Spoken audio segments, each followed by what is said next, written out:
I'm a very artistic, very positive person. I live, eat, and breathe cooking, and I love music.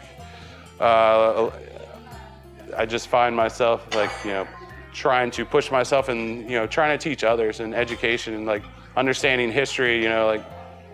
Always reading. Always educating myself and trying to educate my chefs and everyone around me, and just trying to make the best out of life and make make do with what I have and make everyone else better around me as well along the way.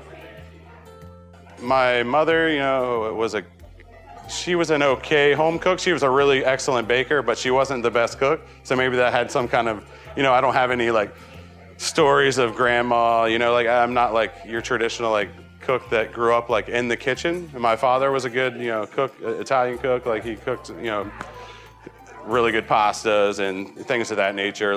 But I never grew up with and the understanding of okay, baking, yes. And it's so funny because I don't derive myself really into baking, but I do a lot of savory pastry items that meet my cuisine that influence it as well. But I didn't grow up cooking with mom or cooking with grandma, which is kind of rare, but I kind of found it on my own.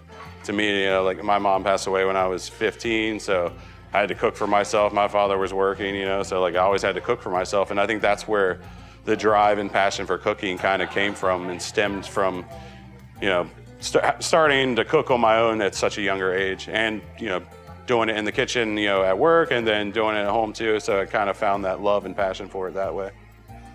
If I'm at home, I'm kind of a, spur of the moment shopper. I don't go grocery shopping for the week, or I shop for the day. I mean, and plus, work in the kitchen, so you're working 16 hours a day, so it's things are gonna go bad. So when you're off and you have time to cook, I love grilling out. That's my thing. I love cooking over fire and over wood, that as it kind of shows through my cuisine as of right now.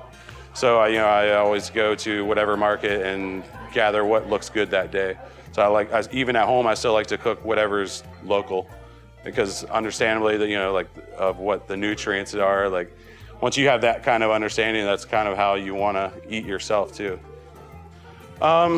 Initially, it starts with what I'm getting seasonally, locally, and then I take it from there. So I like to see what ingredients I'm getting, and then kind of entangle it into, how it makes sense. For instance, we're a Southern inspired restaurant, but I like to do it, old Florida food is what I like to call it. But here at Highball and Harvest, still, so it, creates its own world and vision of what the restaurant is, but meeting the elegance and refinement of what the Ritz-Carlton is. So it's, these three kind of guidelines in my own, mind that I like to achieve for the execution, And for me, it's the guest, experience is what it's all, it first starts with the chefs and then, trickles down so the experience is good for the guests. So the cuisine in itself is to me wherever I am locally, that's the cuisine I like to cook. Of course, I grew up in, old classic French style kitchen, and it's great to have that background and those techniques. But then transitioning, you learn, I learned Italian, I learned Japanese cuisine, and understanding those things, you take what you can from each cuisine, and then it kind of inspires you. It's always gonna, help, kind of mesh these styles and cuisines together. And that's the greatness of it. But, I don't want it, whenever I create now, I don't want it to be one type of cuisine. I want it to be whatever is going to meet wherever I'm at, in locality and the restaurant, if it's going to make sense for what the restaurant is. So I don't really have a favorite cuisine. I love Korean food, I love Japanese food, I love Italian food, I love French food. There's not one in particular that I restrict myself to. That's my all-time favorite. I kind of like the mesh of everything, old world meets new world food. You don't have to be an artist that's in this field, but to me it's if you want to be a great chef and achieve whatever your passion and desire is about what you want to achieve in this industry, then to me, for myself, that's how it has. For me, that's how it has to be. There's no other way. We have a 7,000 square foot farm, Whisper Creek Farms. We do a lot of local events, pop-up dinners, a lot of various projects that we're working on now, even more extensively to, bring to the property because it's such a beautiful property. But yeah, on our farm, we transition, we grow chicken, or we have chickens, ducks, and quails, of which the quails, like I was just saying, just got eaten 2 nights ago by a bobcat. He was smart enough to find his way into in their hen.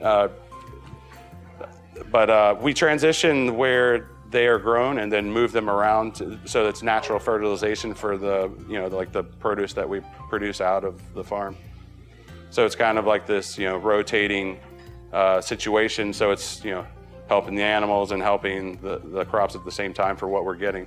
But at the same time, it's only 7,000 square foot farm, so it can't sustain our restaurant fully off of that. But we utilize everything that's grown out there. We work with the farmers of, hey, let's grow this, let's use, and kind of working with them to, kind of reconstitute of what things were lost along the way, like buttonwood mangrove, for instance, and using the cypress. Like there's a way, you can take cypress trees and pine trees and, take the bark off and then, you shave, this really refined, wood down and toast it and turn it into a flour. Like it's just, these, I'm just giving examples for ideas of what we can do to bring back, what is actually Florida food and how, Native Americans cooked here years and years and years ago, like 15,000 years ago.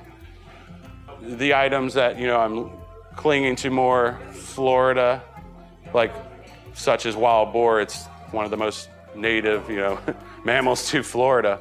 And I see, I have like a different boar ribs dish on and a boar ribs duo on. And like, I see the people leaning towards that because it's something interesting. But once you get the connection, then, you eat this dish that's, very thoughtful and like methodical, like here's the reason, once the servers educate you on the reason why you're eating and why these things are working together and why it's on the menu, then, I think the guests start to feel that connection with what you're doing. And making sure that like all the proteins that I have on, I only like to use sustainable local fish. Like we're in Florida, there's, that's why are we not using just local Florida sustainable fish? And then same with produce. And then, to me, it's like, then you kind of like balance your act with other proteins because then you have to weigh it out. Like, okay, why am I going to get a cow just because it's grass fed? You have to really think about, okay, why are they eating? What grass are they eating? Is it a good grass? I mean, Florida is like sand. Like you have to really evaluate on, what fertilizer was there in the ground. Like everything is going to matter to what that animal is eating, how it's going to be the outcome and execution on the plate. So it's deriving in these ideas too of like making sure everything makes sense and it's for a reason. But yeah, typically, I don't know what the stereotype of a hotel restaurant is. I feel like, most people think, oh, I'm in the hotel, so is it a steakhouse? But no, but that does seem to be the outcome that weighs out. Okay, steak and fish is like definitely, I think that's like a draw for any other restaurant as well. But like here, you really see the definement of like, okay, it's a lot of people like to define it as a steakhouse when it doesn't, the menu doesn't even showcase that.